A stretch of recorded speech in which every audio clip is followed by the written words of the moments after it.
Good morning, everybody. Live from Wigan. The UK is in the midst of a cost of living crisis. And this morning, we can bring you some exclusive data commissioned by Sky News, which reveals the extent to which people are struggling. And it makes for very stark reading. We're going to be putting those questions to the Minister in just a moment this week in Wigan to find out how people in this town are being impacted.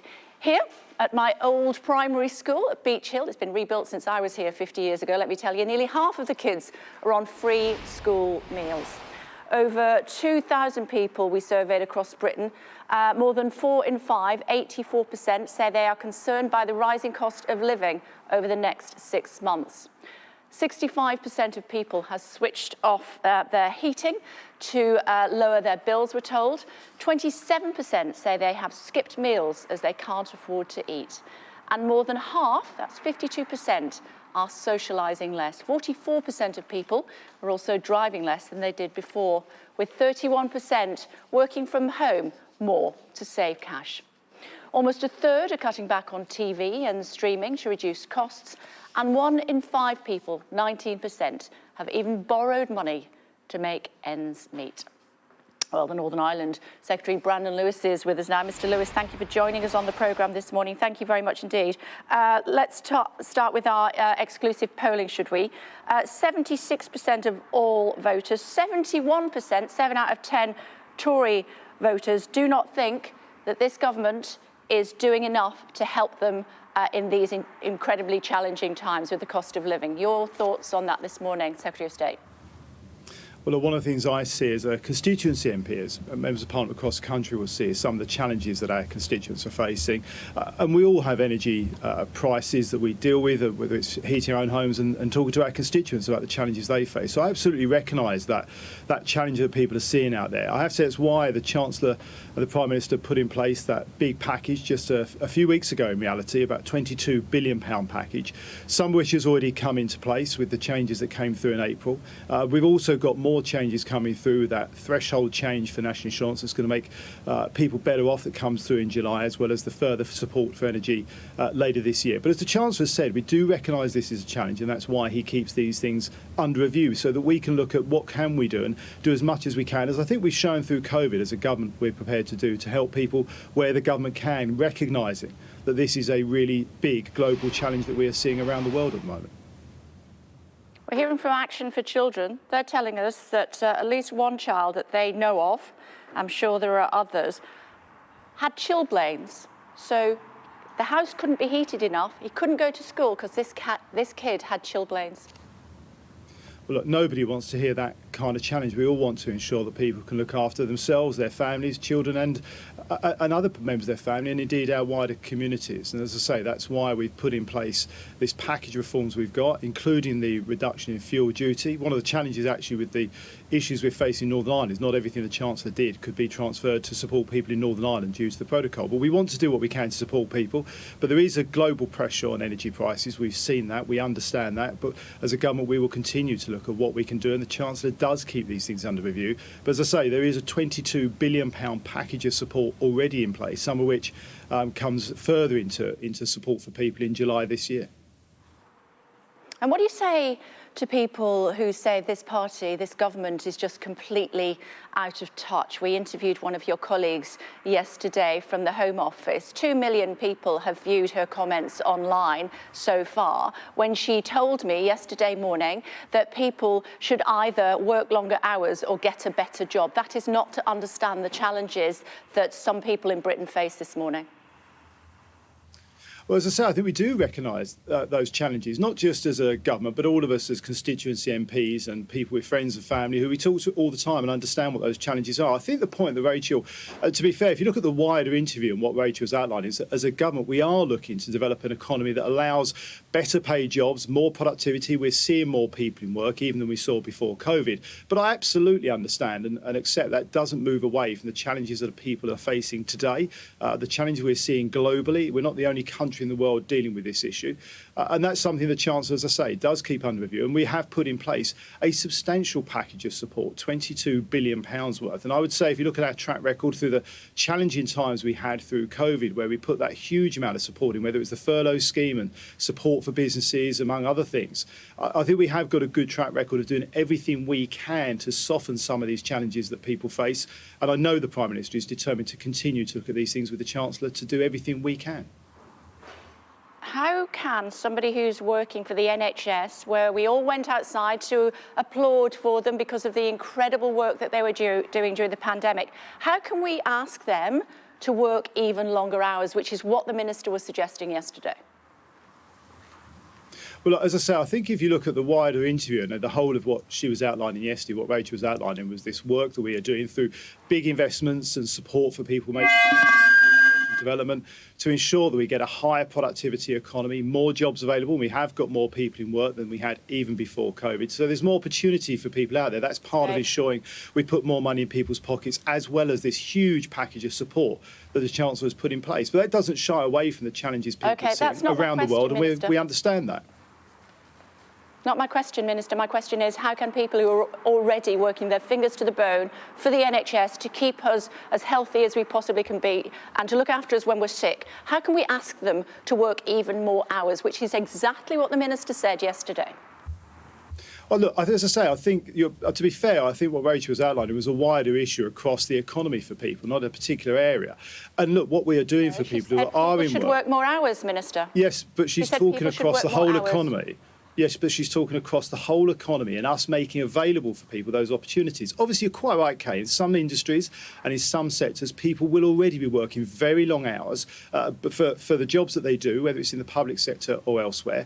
And that's why we've put in this package of support, the £22 billion of support, to help people so that they are paying. Obviously, we've got that reduction in the threshold for national insurance that will help people with hundreds of pounds a year, the reduction in fuel duty, all of these changes we are making, in doing what we can to ensure that people have more money in their pocket to deal with these global challenges that we're seeing.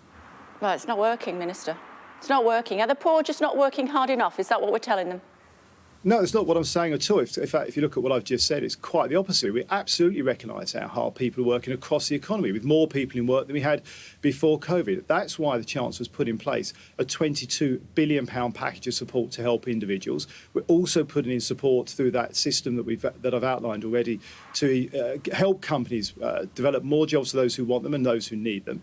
And we are always keeping these things under review. As we did through COVID, this is a global challenge. It's something the Chancellor has already said that he is very focused on. He will continue to keep under review, as we do at all times, to look at what more we can do through the course of this year, where it is appropriate and where the government can afford to do that to help people. As I say, I think our track record over the last few years of putting in support wherever we can and however we can is a good one. And I think that does show that we are determined to help people where we can and in any way that we can. Dr. Liam Fox calling for the Treasury Committee to launch an investigation into why the Bank of England so comprehensively, in his words, underestimated the inflationary threat to the UK. Do you agree with that? Well, I'm not. The Bank of England is quite rightly independent. It will remain independent. What the Treasury Select Committee do is a matter for them to look at. Select committees look at a whole range of things. So I'm not going to comment on the independence of the Bank of England. What I would say is that, of course, we are seeing a pressure on inflation around the world. We're still in the UK below the US, pretty much in line with what we're seeing across Europe, actually slightly below Europe as a whole. But that doesn't shy away from the reality of the pressures that higher inflation is putting on people and on people's pockets. And as I say, that's something the Chancellor, I know, is focused on. That's why we've put this package of support in there, while we are seeing this global pressure on inflation. How helpful is it for the Governor of the Bank of England, Andrew Bailey, to use words like apocalyptic when he's talking about a global food shortage? Who does that help? Well, as I say, I think, look, what the Bank of England as an independent body say is obviously a matter for them. I think we all recognise there is this pressure and a challenge. I think, as the Governor outlined yesterday, we also particularly see pressures on food due to the war in Ukraine and Putin's invasion of Ukraine, because Ukraine is such a big producer of certain products that go through into the agricultural industry and the food sector more generally, that is something that the whole world is feeling the side effects from. And we are conscious of that. As I say, that's why there is a package of support out there, and it's why we're looking to do everything we can as we move forward. And these things don't happen overnight, but that's why the Chancellor's put packages in there, and the Business Secretary and DEFRA as well, Department of Food and Rural Affairs, to support more food security for the UK as we go forward as well. Yeah, but when I heard a word like apocalyptic yesterday, I thought, goodness me, and I can afford to feed my family. What did you think when you heard the word? Well, I think it does outline the kind of what they obviously recognise as and they see as a challenge for the future. As I say, I was somewhat surprised to see that particular turn of phrase, because obviously we can all see that prices can move. We've seen over the last few months prices can move one way or another relatively speedily. But we will be doing what we can to put that support in there, as I say, for people across the country. We do recognise there's a challenge. This is not a straightforward challenge to deal with. It's a global challenge, but it is one that I know the Chancellor is very, very focused on. No, I understand. I understand, but, somewhat surprised. I mean, that's an understatement for people here in Wigan who can't afford to put food in their kids' bellies at the best of times. And now they're being told by this big geezer in London that the shortage of food is going to be apocalyptic. Well, so it's not. I can't answer for the Bank of England is independent. What Andrew outlined as the governor of the Bank of England. I'm not asking you about that. I'm asking you about the word. You asked me what I think of what he said. I mean, surely more. You're asking me what I think of what he said. It is a matter for the Bank of England. They are independent. It's not for me to comment on what they said, other than say, yes, look, I was surprised to see that kind of terminology there, particularly in light of the fact that obviously food supplies are, for supermarkets, one of the things I know, again, from the work we're doing on the Northern Ireland Protocol with supermarkets, food supplies are ordered and bought a long way in advance. So supermarkets are already now placing orders for many, many months down the line for certain products, and they're working on today's prices, and what they're buying for today is what we will be seeing in the supermarkets in the period ahead. As I say, when I'm dealing with supermarkets, I have to say at the moment their main focus is around how they move products from Great Britain to Northern Ireland. But as I say, we are very, very conscious of the challenges that people are facing, both in the energy prices that we're seeing when people are whether it's filling up their car or filling up their oil tank, if they're on oil at home, as they are in most of my part of the world in Norfolk. We are conscious of that. And as I say, that's why that package of support is there, and we will continue to do what we can while dealing with this global challenge. OK, well, let's try another word, see if you're more comfortable commenting on this one. Draconian. That was the word that the Prime Minister used yesterday when he went to Northern Ireland. Your brief, of course. He says that he didn't think the Northern Ireland Protocol would be implemented in such a draconian way. Your view on that and what his trip achieved yesterday? Well, it was a really good trip. It was good to have the Prime Minister there yesterday. We met with 5 of the party leaders. He also was visiting Thailand, who have played such an important part in Belfast through that, playing its part in supporting the efforts of the amazing people of Ukraine, as well as visiting the Jewish community. So we had a very good visit yesterday, talking to all the party leaders about getting Stormont back up and running, getting a speaker elected in the first instance, and getting the full executive up and running is obviously where my focus is and what we were talking about yesterday.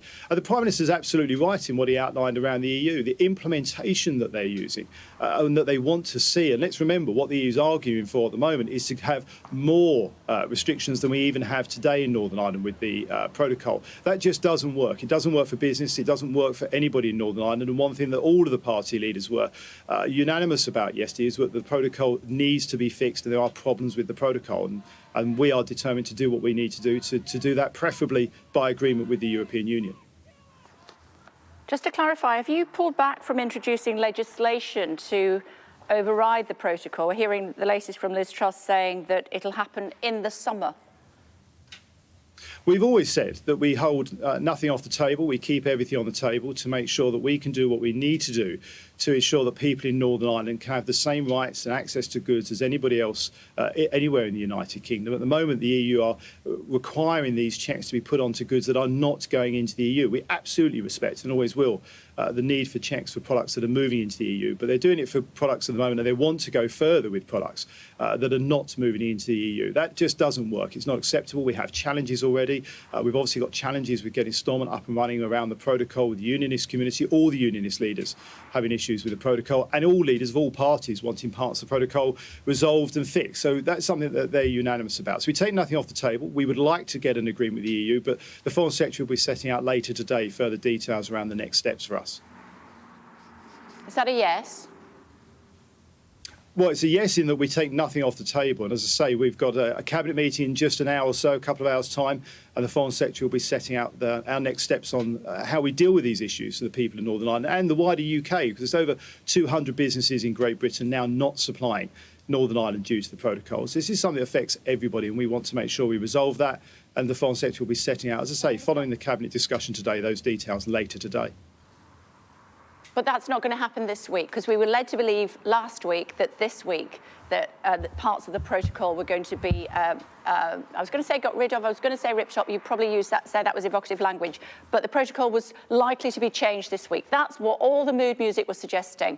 Having been to Northern Ireland, the Prime Minister, are we saying now that potentially that is not going to happen until the summer, at least until the summer? Well, something like that this week was never on the cards. We're still debating the Queen's speech, and we won't finish debating the Queen's speech and voting on that until a bit later this week, later tomorrow. So that was, in that sense, that was never on the cards. What we've always said is that we will not take anything off the table. We will do what we need to do to ensure that products can move to Northern Ireland in the way they should be able to move to Northern Ireland from Great Britain as part of the United Kingdom's internal market. It's something the protocol itself says it will respect, that at the moment is not working properly. We would like to do that by agreement with the EU, but as I say, we reserve the right to do what we need to do the right thing for the people of Northern Ireland and the wider United Kingdom.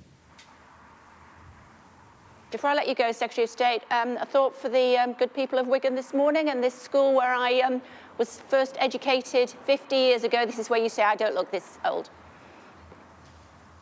Well, look, it's great to be able to speak. It's always good, I know, to be able to go back and visit a school you went to before and see how it's changed. I've done that myself recently, and it's always slightly surreal to walk around, even if they've changed a lot. Those hallways that we walked around some years ago, not that long ago, to be fair. But and I know that it's always, as I say, an interesting thing to see how things move on, and it's really good to be able to see people around the country having that opportunity through shows like this and what you're doing, Kay, and your team, to express the experiences they're having, and that's something I think is important, that all of us across the UK can learn from what each other are experiencing and seeing in our local communities.